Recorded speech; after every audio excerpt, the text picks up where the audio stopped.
시청자 여러분 안녕하십니까? 시청자 여러분, 우리들 병원의 특혜 대출 의혹 사건이 정말 의혹이 점점 커져가는 양상입니다. 특혜 대출 의혹을 제기한 신혜선 씨는 문재인 대통령에 대해서도 괘씸하다면서 배신감을 토로하고 나섰습니다. 윤영걸 전 매경닷컴 대표님과 함께 우리들 병원의 진상을 들여다보도록 하겠습니다. 안녕하세요. 네, 윤 대표님. 네. 우리들 병원 사건은 뭐 저희들도 여러 차례 이렇게 간간히 다뤘습니다만은 지금 한국당에서도 3대 농단 사건으로 규정을 해서 국정조사를 요구하고 있습니다만은 또 본인이 그 피해자로 자처하는 본인 신혜선 씨가 이렇게 기자회견까지 가지면서 계속 지금 폭로전을 벌이고 있는 것 같아요. 근데 우선 지난번 기자회견 가지면서 문재인 대통령한테 괘씸하다 이렇게 배신감을 토로했는데 아무 관계없는 분한테 괘씸하다고는 안 하잖아요. 그렇죠. 대통령한테 괘씸하다? 괘씸하다는요, 내가 상대방한테 뭘 줬는데. 많이 줬을 때 얘기하죠. 많이 줬는데, 그거를 갚지를 않고. 신세를 안 뒤통수를 쳤을 때. 그럴 때 윗사람이 아랫사람한테 괘씸하다고 그러는 거예요. 아랫사람이 윗사람한테 괘씸하다고는 안 하죠. 그렇죠. 서운하다고 그러지. 그러니까 신혜선 씨가 63세거든요. 근데 문재인 대통령은 지금 67세, 8세 그렇죠. 이렇잖아요. 52년생. 근데 괘씸하다고 하거든요. 그러니까 제가 보기에는 뭘 많이 해준 것 같아요. 뭘 해줬을까요? 근데 얘기는 안 했죠. 그러니까 어제 신혜선 씨가 완전히 다 얘기는 안 했어요. 나름대로 비장의 카드를 쥐고 있는 것 같아요. 조금씩 더 나가겠다는 거죠. 조치를 봐가면서 뭐 기자회견도 하는 방법이 여러 가지가 있잖아요.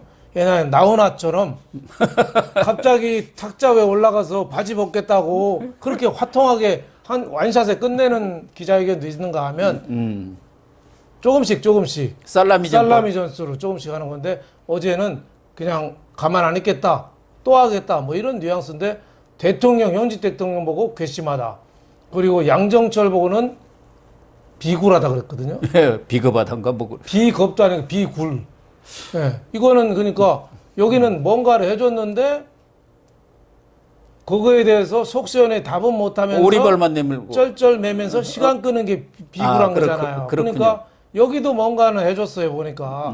그게 뭐 그런 말을 쓸 때는 그냥 선거운동을 좀 도와줬다? 천주교 그 정도는 아니죠. 뭐 동원해서 선거운동 좀 도와줬다고 대통령한테 괘씸하고 양정철 시세한테 비굴하단 말 쓰겠어요? 저는 뭔가 돈 문제가 개입되지 않았느냐. 돈 문제 아니면 이런 말을 쓸 수가 없습니다. 그러니까 2012년하고 2017년 대선이 있었지 않습니까? 거기에 문재인 대통령이 다 출마를 했고 한 번은 떨어졌고 한 번은 됐는데 지금 이 우리들 병원이 특혜 대출이라고 말하는 1,400억 원을 국책은행인 산업은행부터 대출받은 게 2012년 아닙니까? 대선 직전이에요. 그렇습니다. 그러니까 괘씸하다고 할 정도 같으면은 돈으로 엄청나게 도와줬다든가 아니면은 어떤 조직을 통해서 정말 감격할 정도로 이렇게 밀어준 경우 아니겠습니까? 그러니까 하나는 그런 특혜 대출에 뭔가 좀 우리가 알 수 없는 부분이 끼어 있다든가 또 이 신혜선 씨가 우리 최초 신자죠. 카톨릭 신자. 이승훈 씨의 7대 손이라고 그래요. 그런 그 집안 내력 때문에 그런지 지금 수원 교구 거기 천지람 성지라고 있습니다. 거기 여성회장도 오고 그래서 그 천주교 쪽에는 상당히 발이 넓은 것 같아요. 그래서 문재인 대통령 후보 시절 또 국회의원 시절에 이용훈 수원 교구장 주교 또 광주교회 김희중 대주교 뭐 이런 분들도 소개를 시켜주고 그런데 어쨌든 이 정부 들어서 천주교는 조국 사건이 나든 무슨 사건이 나든 과거 같으면 정의구현 사제단이다 뭐다 해갖고 난리 법석을 칠 텐데 입 탁 다물고 있는 거 보면 물론 뭐 문재인 대통령이 천주교 신자이기도 하지만 뭔가 이런 웃기지도 않아요. 천주교 신자나 사제가 제일 중요한 것 중에 하나가 고해성사 아닙니까? 잘못했을 때 있는 거를 다 밝히고 앞으로 이런 일을 안 하겠다는 미래를 밝히는 게 고해성사잖아요. 근데 고해성사가 없어요. 예. 고해성사가 아니라 적반하장이죠. 예? 문재인 정권을 봐서 권력형 비리들 봐요. 유재수 감찰무마나 울산시장 선거 하명 수사 의혹, 뭐 조국 사태 이런 걸 보면은 정권 초기부터 일어났거든요. 예. 다른 데는 정권 말기나 이런 정권 초기부터 일어나고 또 청와대, 정부, 경찰, 더불어민주당이 합쳐가지고 검찰을 역으로 막 공격해요. 적반하장으로. 예. 또 하나 특징은 대통령 입 싹 닫고 있어요. 그러니까요. 예. 아예 모르는 것처럼 하고 있어요. 그러니까 이런 천주교도 똑같은 저는 양태를 보인다. 여태까지 기독교, 천주교 똑같이 우리나라 민주화에 공헌을 많이 했거든요. 예. 근데 지금 천주교가 왜 그런지 모르겠어요. 너무 예전에 좌파에 좀 치우친 게 참 김수환 안타깝습니다. 추기경 계실 때는 정말 어떻게 보면 우리 사회의 가장 큰 어른이고 기둥이고 네.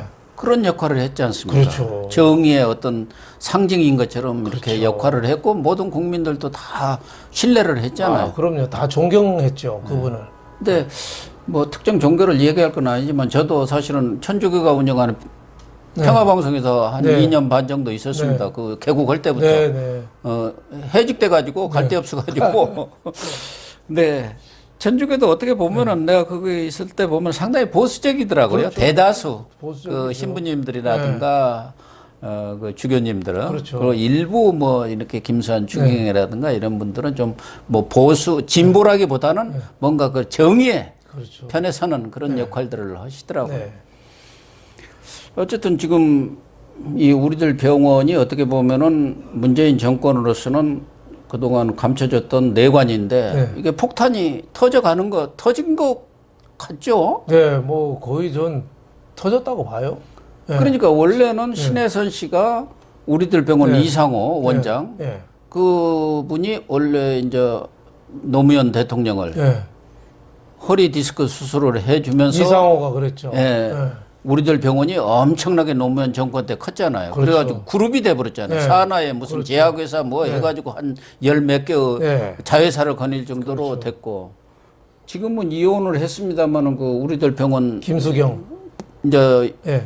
이상호 원장의 부인이죠. 지금 예. 이혼했습니다. 전 부인이죠. 네. 이 우리들 리조트 회장인데 이분도 또 노무현, 그렇죠. 문재인 두 대통령하고 가깝잖아요. 그렇죠. 그래갖고 노무현 내 친구 노무현이라는 책도 썼습니다. 그렇죠. 그리고 문재인 대통령이 쓴 그 운명이라는 책 있잖아요. 그렇죠. 그 감수자가 바로 이 김수경입니다. 그렇죠. 그럴 정도로 두 대통령하고 아주 친밀했기 때문에 이 1,400억이 그냥 나왔겠느냐. 그렇죠. 산업은행이 산업자금 되어주잖아요. 예. 조선, 뭐 자동차, 또 우리나라 첨단 미래산업을 대주는 대출을 해줘가지고 그 미래산업을 일으키는 그 중요한 역할을 하는 산업은행이 병원에 뭘 할 게 있다고 1,400억이나 투자하죠. 그러니까요. 네, 그건 그것도 그 당시는 이상호 원장이 MB 정권 때인가 네. 그때는 완전히 또 망해가지고 네. 신용불량 직전까지 가 있었잖아요. 그때 개인 회생 신청한다고 그러니까. 했는데 그때부터 좀 뭐 지금 여러 가지 얘기 나오는 거는 그때부터 대선 자금이나 뭐 정치 자금을 위해서 이것도 1,400억도 같이 뭐 좀 개입된 게 아니냐. 그렇지 않으면 지금 정권의 실세가 다 나오잖아요. 예. 정재호 의원이라든지 양정철 뭐 더 윤규근 뭐 다 나오잖아요. 청경도 정재호 보좌관이 청경득이라면서요. 변호사 아닙니까? 예. 뭐 다 이 실세들이 나오는데 이 실세들이 신혜선한테는 웬일인지 똥마려운 강아지처럼 쩔쩔매요. 네. 그러니까요. 그 왜 쩔쩔매겠습니까? 갑들이 쩔쩔매는 건 왜 쩔쩔매요? 갑들이? 갑은 누구한테도 쩔쩔매지 않아요. 네. 먹은 게 많으면 쩔쩔매는 거 아니에요, 갑이? 그러니까요. 네. 양정철이 어떤 양정철입니까? 과거 노무현 청와대 때 유진용 문화체육부 차관이 뭐라 그러니까 인사 그 말 안 들으니까 그랬죠. 배째들이지요. 그거 갖고 유명한 사람 아니에요. 그래서 얼마 있다가 쫓겨나 버렸잖아요. 그렇죠. 차관이. 예. 그럴 정도로 네. 센 사람이 그때 비서관 정도 아닙니까? 네, 그렇죠. 지금은 대통령하고 지금 맞먹는 수준까지 올라와 있잖아요. 그렇죠. 대리인 비슷하게 네. 하면서 대권 주자들 불러가지고 만찬도 오고 국정원장 오라, 네. 무슨 서울시장 오라 해갖고 저녁 네. 먹고 하면서 알았지? 해갖고 딱딱 이렇게 입에다 자물쇠도 네. 잠그고. 그리고 신혜선 씨 SNS 공개한 거 보니까 뭐 양정철이가 그런 것도 썼더라고요. 금감 원장이 곧 바뀌니까 그때 보자. 예. 실제 또 바뀌었어요. 그러니까. 그러니까 왜 금감 원장이 나옵니까? 예. 아니 뭔가 저 압력을 행사하려고 그러는 거 아니겠어요? 예. 그렇겠죠. 네. 그러니까 이게 우리들 병원 의혹이 갈수록 커지는 거죠. 1,400억 대출을 해서는 기존에 신혜선 씨랑 우리들 병원장 이상호하고 260억을 같이 연대보증해서 대출 받았잖아요. 예. 그 연대보증을 없애야지 1,400억을 받을 수 있잖아요. 예, 그렇게 해 오라고 그랬지, 이제. 그렇죠. 산업은행에서 그렇죠. 1,400을 내줄 테니까 그 이전에 예. 그 신혜선 씨하고 김수경이하고 네. 레스토랑 사업한다 해가지고 260억인가를 대출을 신한은행에서 네. 대출을 받았고 네. 그때 이상호는 연대보증이라고 그렇죠. 하니까 들어가 있었죠. 예. 근데 그거를 1,400억 대출을 받기 위해서는 연대보증 260억을 없애야 되니까 신혜선 씨가 자기도 모르는 사이에 이상호가 싹 빠졌다.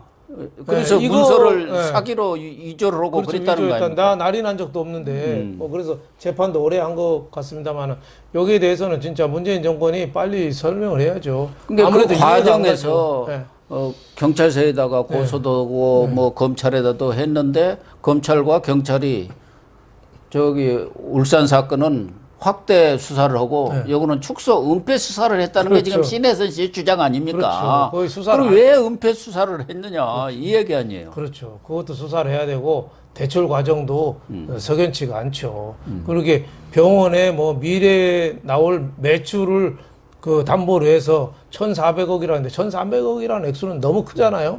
그러니까 좀 궁금증을 많이 자아내는데 이게 자칫하면 또 핵폭탄이 되는 거죠. 실세들이 다 관련이 돼 있으니까. 지금 그러니까요. 유재수 건, 울산 시장 건, 우리들 병원 건은 다 지금 이 문재인 측근들이 다 관여가 돼 있어요. 그래서 이 세 사건 중에 하나라도 문재인하고 연결된 게 드러났다. 그러면 탄핵 플러스 재판이죠. 탄핵 플러스 재판입니다. 네. 일단 뭐 이 우리들 병원 특혜 대출 사건은 그동안 부분적으로 이제 재판도 이루어지고 그랬기 때문에 검찰도 아직은 수사를 한다는 얘기는 없는 것 같아요. 예, 아직은. 그러나 정치권뿐만 아니라 언론에서 지금 지속적으로 문제 제기를 하고 있고 신혜선 씨도 그동안 해결해 주겠지. 얼마나 달랬겠습니까? 그렇죠. 실세들이고.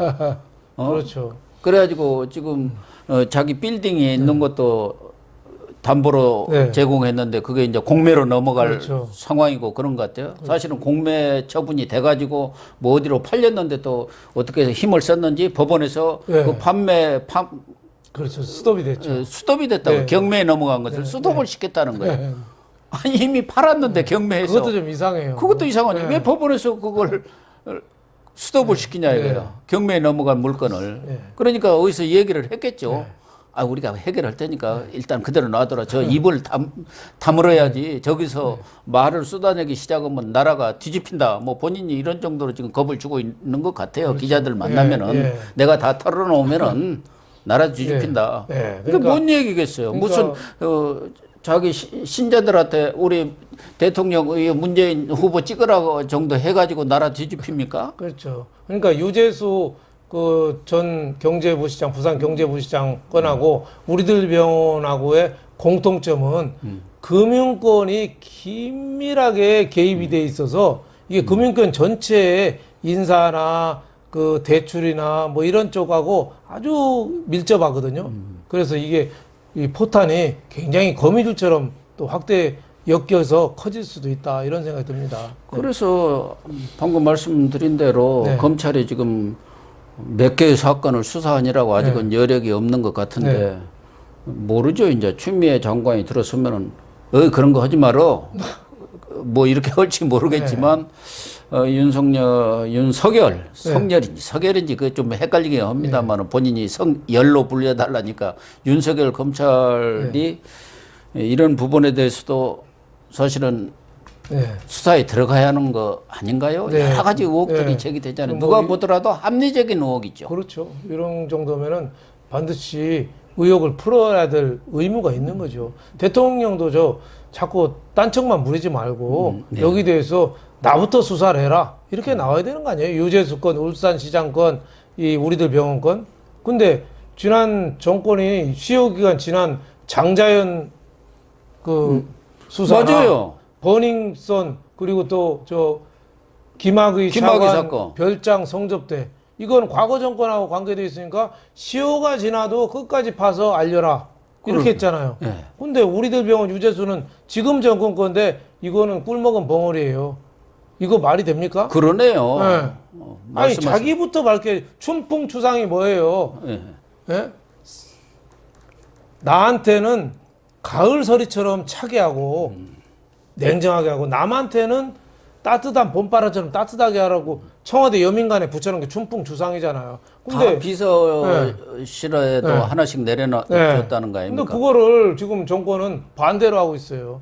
과거 정권에 대해서는 가을서리처럼 차고 자기 정권에 대해서는 봄바람처럼 봄바람 맞으면 하품 나오죠. 예. 어쨌든 이 사건이 현재로서는 뭐 좀 크게 부각은 좀 덜 되고 있는데 경우에 따라서는 검찰로서는 이 부분을 손대기 시작하면은 시간적으로 볼 때 네. 내년 총선에 가장 큰 이슈가 될 가능성이 많아요. 그렇죠. 지금 1,400억 원의 돈이 네. 어디로 갔느냐? 네. 그거 좀 따져보면 금방 나오는 거거든요. 그렇죠. 그중에 뭐 황장수 TV의 황장수 소장 같은 경우는 800억 원은 뭐 들어간 것이 어느 정도 나온 것 같은데 600억 원 이게 행방이 면하다고 늘 주장을 하고 계세요. 그 600억이 대충 지금 대선 자금 정도가 된다는 거예요. 네. 과거에 차떼기로 할 때는 그냥 뭐 조 단위로 들어갔다는 말도 그렇죠. 있습니다만은 옛날에는 지금은 그렇죠. 이제 워낙 뭐 이 선거법이 강화돼 갖고 한 1,000억 뭐 이런 정도 이렇게 대선 자금이 필요한 모양이에요. 네. 그러니까 지금 이게 늘 사실은 정치권에서도 특히 한국당에서도 관심을 갖는 게 개인 간의 무슨 민사적인 그런 부분에 대해서 뭐 개입할 필요가 없는데 이 특혜 대출이 됐고 그 대출한 돈의 그렇죠. 행방을 정확히 대라 그 얘기 아니겠습니까? 그렇죠. 예. 그리고 이 상호라는 사람이 꾸준히 그 문재인 정권, 노무현 정권부터 이 실세하고 연결이 고리가 깊었던 그런 병원장이니까 거기에 대해서는 빨리 설명이 좀 필요하지 않나 생각이 됩니다. 양정철이는 뭐 해명한 것을 보니까 이렇게 과거 선거 때 신세를 많이 진 건 사실인데 이런 부분에 대해서 좀 알아봐 달라고 하는데 그냥 매정하게 뭐 이렇게 뿌리칠 수 없어서 뭐 그냥 알아봐 주겠다는 정도로 이 얘기를 했다 이렇게 하는데 지금 양정철이가 그렇게 한가한 사람입니까? 더군다나 여기 있을 때도 뭐 그렇게 민원 때문에 상당히 골머리를 썩혔는데 저 대선 이후에는 뉴질랜드가 있을 때까지도 뭐 무슨 텔레그램인가 무슨 전화를 해서 그렇죠. 이렇게 해결에 나섰다는 거 아닙니까? 그럴 정도면은 상당히 신세를 크게 졌다고 봐요. 본인이 진 게 아니라. 그럼요. 일단요. 주군을 위해서 크게 졌다. 아무리 갑이고 상급자고 이권을 가진 힘센 사람이라도 일단 먹잖아요. 네. 그럼 가불이 바뀝니다. 맞죠. 그래. 그래서 청백리는 힘이 세고 예. 탄관오리는 눈동자를 맨날 굴리는 거예요. 눈치 보느라고. 예? 먹으면 약해져요. 예. 공직자들도 그러잖아요. 공짜도 그래요. 돈 오고 예. 소위 말해서 여자 관계만 없으면 얼마든지 소신껏 그렇죠. 하는 자기 거죠. 정책을 펼 수가 있다. 그렇죠. 소신껏 공직 생활을 할 수 네. 있다. 그런 거 아닙니까? 그렇죠. 대개는 돈에 넘어가죠. 그렇죠. 넘어가면은 그다음부터 약해지는 거죠. 네. 네, 시청자 여러분, 우리들 병원 특혜 의혹 사건은 아직은 그 진상이 드러나지 않아서 좀 더 지켜봐야 할 사안인 것만은 틀림없는 것 같은데요. 여러 가지로 보면은 정권의 실세들이 관여되어 있는 만큼 특혜 대출에 의혹이 정말 검찰을 통해서 명명백백하게 규명되는 것이 바람직하지 않나 그런 생각을 해봅니다. 문재인 대통령도 침묵만으로 일관할 것이 아니라 내막을 또 본인 스스로 이렇게 정확하게 좀 파악을 하셔가지고 국민들한테 속 시원한 해명을 해주는 것이 대통령으로서 도리가 아닐까 하는 생각을 해봅니다. 오늘 방송 마치도록 하겠습니다. 감사합니다. 감사합니다.